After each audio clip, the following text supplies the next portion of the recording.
I'm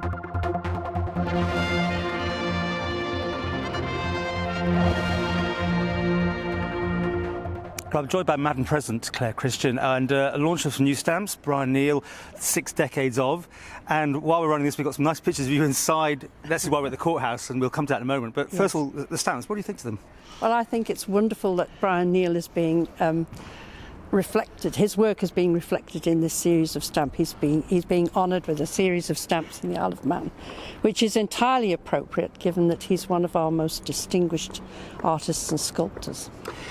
We will both remember the hoo-ha over all that sculpture down at the airport. Do you remember people weren't sure about it? Yes, and all that? people weren't now sure. They think it's a national treasure, don't they? Well, of course, I think that one thing that the Island of Culture Year did for us is to make us open our eyes and think a bit more about the way people express themselves.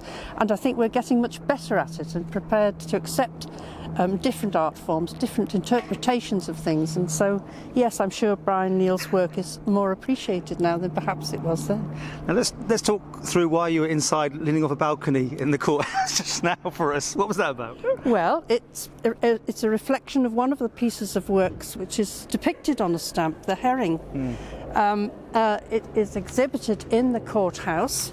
It reflects the ancient oath of the Deemsters, which talks about the backbone of the herring lying in its midst and that they shall administer justice equally and fairly. And so The Deemster's oath, and that represents it. That represents the Deemster's oath. And of course it ties in the ancient role of the Deemster with our heritage, and of course the herring with our heritage, because it was so important that it was featuring in the Deemster's oath.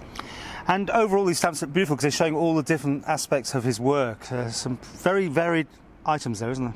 Indeed, it's a reflection not only of his sculpture but of his portraiture and other artwork.